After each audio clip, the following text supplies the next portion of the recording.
పులివెందల ఒంటెమిట్ట ఉప ఎన్నికల్లో ఏం జరిగింది తమ్ముళ్ళు చూశారు. ఏం చేశారు? రప్పా రప్పాని ఆడిచ్చారా లేదా అని అడుగుతున్నా. బెండు తీశారు. ఈ విషయం గుర్తుపెట్టుకోవాలి. ప్రజాస్వామ్యంలో హింసా రాజకీయాలు చేస్తే ఇక్కడ సిబిఎం ఉన్నాడు. మీరు ప్రపంచంలో ఎక్కడ దాక్కున్నా దోషులను తీసుకొచ్చి చట్టం ముందు నిలబెట్టే బాధ్యత నాదని మరొకసారి హామీ ఇస్తున్నా.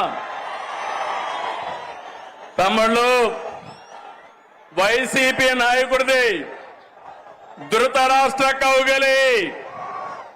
ఎవరైనా పొరపాటున ఫేక్ మాటలు నమ్మి యామారితే ధృతరాష్ట్ర కౌగులికి బలైపోతారు. 5 ఏళ్ళు అయిపోయామా లేదా అని మిమ్మల్ని అడుగుతున్నా. 5 ఏళ్ళు మీ ముఖంలో నవ్వు చూసావా అని అడుగుతున్నా. ఈరోజు స్వేచ్ఛనిచ్చామా లేదా అని మిమ్మల్ని అడుగుతున్నా. అవునంటే గట్టిగా చెప్పండి అవునని. తమ్ముళ్ళు, రాయలసీమ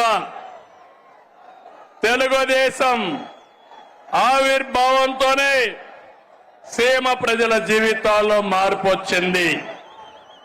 సీమ ప్రజల జీవితాలు మార్చేందుకు సాగునీటి ప్రాజెక్టులతో ప్రారంభించిన ఏకైక నాయకుడు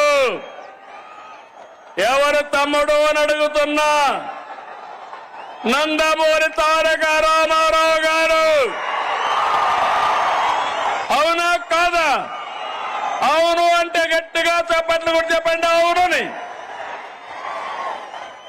హంద్రీ నీవ, గాలేరు నగరి, తెలుగు గంగా తెలుగుదేశం పార్టీ హయాంలోనే వచ్చాయి.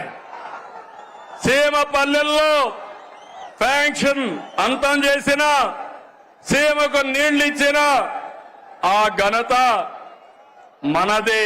అవునా కాదా అని మిమ్మల్ని అడుగుతున్నా. ఈ సంవత్సరాలు రాయలసీమలో వర్షాలు పడలేదు. కానీ తమ్ముళ్ళు, అన్ని చెరువుల్లోకి నీళ్లు వస్తున్నాయా లేదా అని మిమ్మల్ని అడుగుతున్నా. అందుకే మీ అందరికీ గుర్తుంటుంది, సీమ మారుతుందని మొన్న ఎన్నికల కంటే ముందుగా అన్ని సభ